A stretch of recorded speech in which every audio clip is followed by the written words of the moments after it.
What if I told you that one of the greatest love poems ever written isn't really about comparing someone to a summer's day? It's about something much more powerful. It's about time, it's about beauty, and it's about how poetry can defeat death. For over 400 years, people have memorized these 14 lines, quoted them at weddings, studied them in classrooms, and admired their elegance. But what makes Sonnet 18 one of the most famous poems in the English language? Today, we'll explore every image, every metaphor, every rhyme, and every hidden idea behind Shakespeare's immortal sonnet. Written around 1609, Sonnet 18 belongs to Shakespeare's collection of 154 sonnets. At first glance, it appears to be a simple love poem, but beneath its graceful language lies a profound meditation on beauty, mortality, and the enduring power of art. Let's read the sonnet first. Shall I compare thee to a summer's day? Thou art more lovely and more temperate. Rough winds do shake the darling buds of May, and summer's lease hath all too short a date. The poem begins with a question. Should I compare you to a summer's day? At first, the comparison seems perfect. Summer is warm, bright, pleasant, full of life. But Shakespeare immediately changes direction. No, he says, you are even more beautiful. Notice the phrase, more temperate. Here, temperate means gentle, balanced, and calm. A summer day can become unbearably hot. Storms can suddenly arrive. Nature is unpredictable. The beloved, however, possesses a beauty that is steady and harmonious. Imagery. Shakespeare paints a vivid picture of spring and summer, delicate flower buds, rough winds, warm sunshine. These natural images help readers visualize beauty in its most vibrant form, symbolism. Summer symbolizes youth, beauty, happiness, life itself. Yet Shakespeare reminds us that even the finest season does not last forever. Notice another striking metaphor, summer's lease.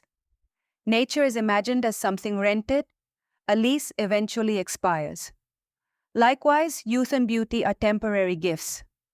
Sometime too hot the eye of heaven shines, and often is his gold complexion dimmed, and every fair from fair sometime declines, by chance or nature's changing course untrimmed. Explanation. The eye of heaven refers to the sun. Instead of simply saying the sun, Shakespeare personifies it as a watchful eye looking down upon the earth. Sometimes the sun becomes too hot. At other times, clouds hide its brilliance. Even nature cannot maintain perfection. Then comes one of Shakespeare's greatest observations. Every fair from fair sometime declines. Everything beautiful eventually loses its beauty. Flowers wilt, faces wrinkle, buildings crumble, empires disappear. This is the universal law of time, symbolism. Time becomes the invisible antagonist of the poem. It silently destroys everything physical. Nothing escapes it, not beauty, not youth, not life itself. Third quatrain, 6:30 to 9. But thy eternal summer shall not fade, nor lose possession of that fair thou owest, nor shall death brag thou wanderst in his shade, when in eternal lines to time thou growst. Everything changes with one remarkable word. But, until now, Shakespeare has described how nature fades. Now he offers an exception. The beloved's eternal summer will never disappear. But how? Not because the beloved will never grow old, not because death can be avoided. Instead, because poetry preserves beauty. Notice the brilliant metaphor, eternal lines. The word lines carries two meanings. It refers to the lines of the poem, the line of a life that continues through memory. Death is personified as a proud conqueror. Yet Shakespeare boldly declares that death cannot boast of victory. As long as the poem survives, the beloved survives. Final couplet, 9 o'clock to 10:15. So long as men can breathe or eyes can see, so long lives this, and this gives life to thee. This is one of the greatest endings in English poetry. This refers to the sonnet itself. As long as people continue reading these lines, the beloved remains alive. It is a remarkable claim. Poetry becomes stronger than time, stronger than death, and perhaps Shakespeare was right, because 4 centuries later, here we are, still reading his poem. Literary devices, 1015 to 1300. Extended metaphor.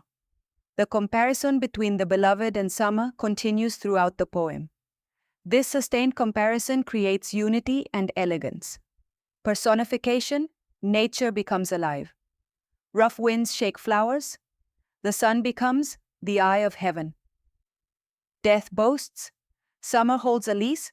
These human qualities make abstract ideas vivid and memorable. Imagery. The poem appeals primarily to sight. We imagine bright sunshine, blooming flowers, moving clouds, changing seasons. Nature mirrors human life. Symbolism. Summer equals beauty and youth. Sun equals perfection. Rough winds equals life's hardships.